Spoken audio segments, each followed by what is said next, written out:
What's up, guys? I got the second half of that collection update I put up last week, and I've been meaning to film this video for like 2 or 3 days now, so I'm finally getting a little bit of time to actually do so.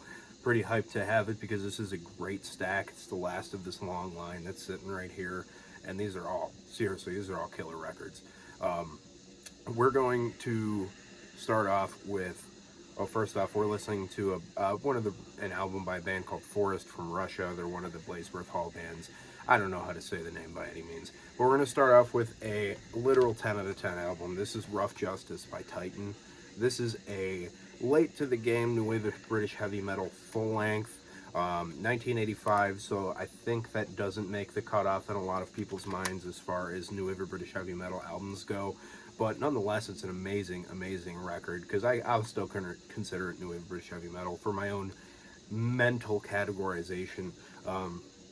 It's seriously, it's so good. It's got some really great kind of AOR moments mixed with some kind of speedier heavy metal stuff going on at the same time. And they kind of they had a debut EP in '82, which is Blind Men and Fools. It's a really great EP, and sorry, it's a great song which is on this album. I haven't heard the EP, but my favorite song on here is the second track, which is Money for Love. Just a seriously, seriously great track. Really, really catchy, fun, traditional heavy metal. Next, some death metal, Winter's Gate by Insomnium. This is a Finnish melodic death metal band. This is one of their newer albums from 2016, and I'm a huge fan of this stuff. I like all the Insomnium stuff that I've heard, but this in particular album has got to be my favorite record of theirs, even over the debut, which is a rare thing to say for a lot of people. This album entirely is just a stellar, top shelf record, man. It's really densely atmospheric. It has some choice melodicism. Absolutely top tier stuff as far as that goes. It's got a really dense atmosphere to it. It kind of has a little bit of like enslaved moments to me.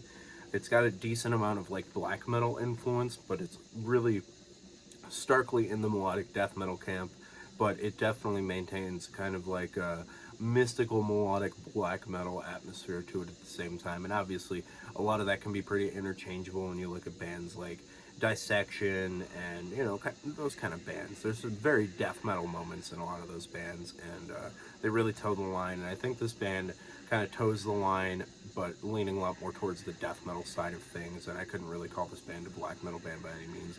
Nonetheless, really great record. Anyway, Freedom's Rise by Liege Lord. If you guys aren't familiar with this is the debut album from California's Liege Lord. I believe they're a California band, and this is just a seriously great speed metal record. This is like what I imagine the 80s were like, you know, kind of all wrapped up into one record. I was never graced with being able to see the 1980s by any means, but this is what I'd imagine it sounded like being a heavy metal fan back in the day, dude. Great, speedy, riff-oriented heavy metal, dude. It's just, seriously, it's such a great record. This guy, that's a look, dude. I don't know what to say about that, but that's a look for sure. Yeah, I can't say too much about it. I'm sure you guys have heard this. This is really transitionary in between the speed metal and traditional metal side. It maintains a pretty mid-pace a lot of the time, but it does kind of get cooking, and then sometimes it does slow down a little bit. It's a great all-around record. Awesome thing to have in the collection. This is something I've basically gotten into solely off of the recommendation from the guys from Heavy Metallurgy. This is Always by The Gathering. I've never really listened to this band before getting this album. I like sampled it just a hair on YouTube just to be like, all right, this does not suck by any means. So I figured I'd give it a go. I want to really dig in it. It's got a lot of really good melancholic atmospheres. The synthesizer is very heavy throughout the entire record, so if that's not your thing, you might not dig on this, but it maintains a really good death doom sound with kind of a gothic tinge to it, a gothic element, but all over the place. It's really more of a death doom album than it is that. I know they got to be more of a goth doom band later on with the incorporation of the female vocals, which there are some on here, but it's not the main focal point like The Gathering is nowadays, from what I understand. So if you heard The Gathering and didn't really like it, give this a go. If you're any kind of death metal fan, I think you could get down with this to an extent. Next, we have a great little box set of Griffin, with the album Flight of the Griffin and Protectors of the Lyre. Slipcase, double CD box thing. Just a stellar collection. Triple CD, I mean to say, because it has the remix version of Protectors of the Lyre on it from 2020. I didn't even bother listening to that. I wanted the original form of the album to, you know, really get the feel of what was going on back in the day with this record. If you're not familiar with Griffin, they're a band from, I want to say Connecticut, but they're definitely from the United States somewhere, and it's really heavy metal, kind of bordering on first wave American power metal, if you want to give it that title, and I think it duly deserves it. So I imagined going into this thinking, okay, I'll probably like Flight of the Griffin more. It's the debut, it's, you know, the earlier in the 80s, but I actually wound up liking Protectors of the Lyre a lot more, excuse me. But Flight of the Griffin has a way cooler album cover. Protectors of the Lyre is like a cliffside with, that looks like some person in there. Oh, it's there's some eyes in that cavern. If you guys don't know that album cover, it's kind of really cheesy until, it's a really cheesy record as far as the cover goes. But yeah, so this comes with all that stuff, and then it's got a bunch of demos on there, and then some live tracks. It's a really great little set, dude. If you could track this Griffin set down, I would highly recommend you purchase it, because it is worth every penny you pay for it. I got this for like, I don't even know, dude, maybe $22, 23 bucks. It's 2 records, a bunch of demos, and live tracks. What's not to like for 22 bucks? Anyway, next, Darkness, Defenders of Justice, classic thrash from the Teutonic German scene. I broke the jewel case as I was taking it out of my car, which is annoying, but this is a great record, man. So it comes with the Defenders of Justice full length, a bonus track from 2001, and the Titanic War demo from '86. And if you're not familiar with Darkness, I've mentioned them in previous videos because I have another Darkness CD in there somewhere, the debut one. And this is pretty similar style-wise. I actually think this is a little bit better of a realization of the Darkness style, which is basically just German thrash. Kind of more of like the Exhumer style of German thrash as opposed to, you know, Sodom and Destruction. But it maintains, you know, those are very similar bands in a right. I mean, you gotta be a real dork, a metal dork, to notice the real differences there apart from like the vocals.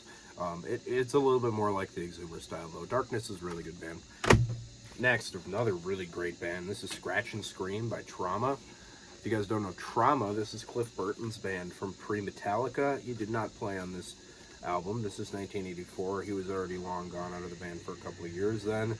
But they employed Lucas Adventula on the bass, and I have no clue who that dude is, but I'm really hyped to have this one. It's an early 80s power speed traditional metal album, somewhere between more of the speed and traditional metal.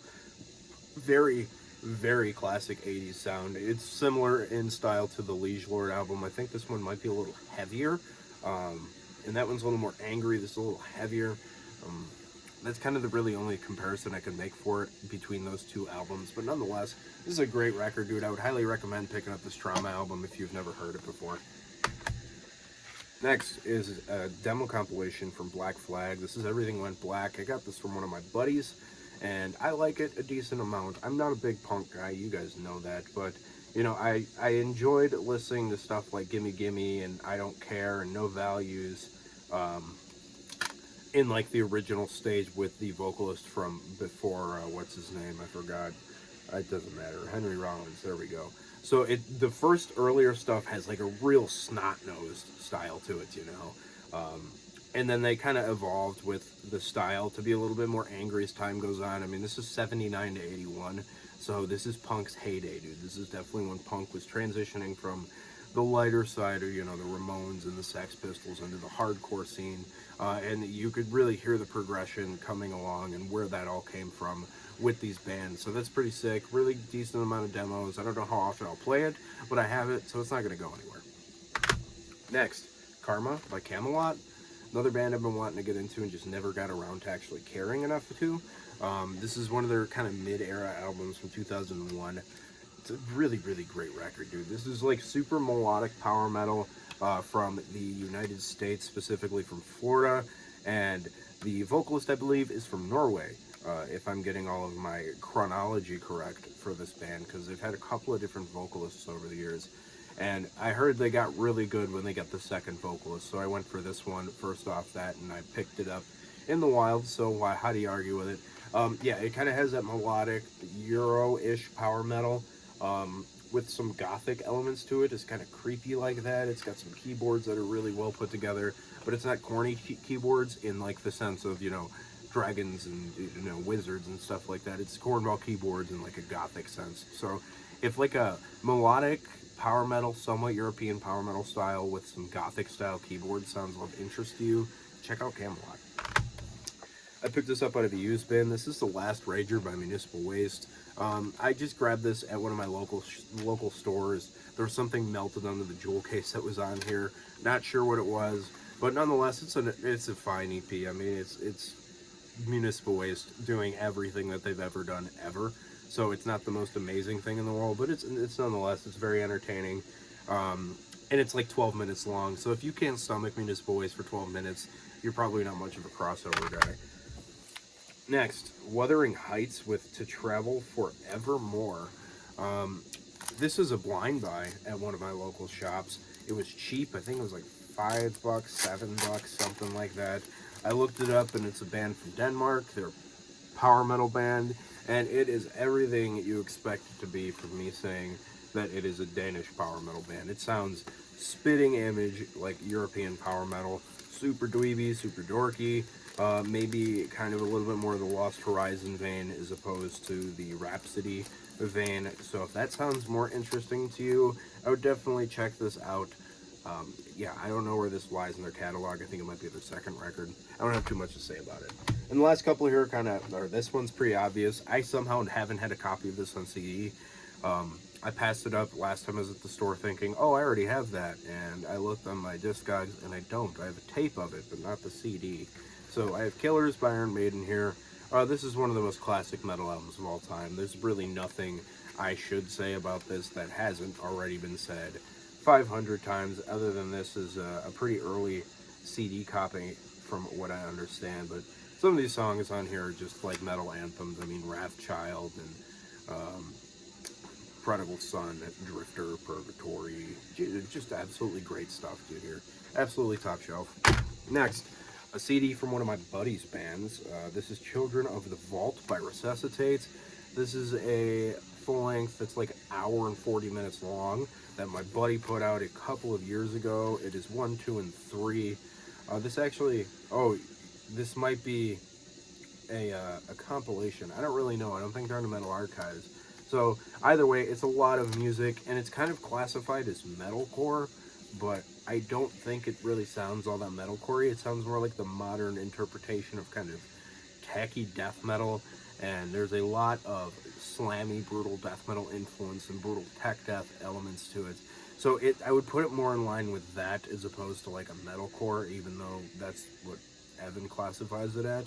I'm not 100% sure what to make of that, but I'm not concerned with the genre tag. It's pretty good. I like it a lot, and I enjoy Evan's company. So I'll keep it around, obviously. And the last thing I'm going to end off here is something easy.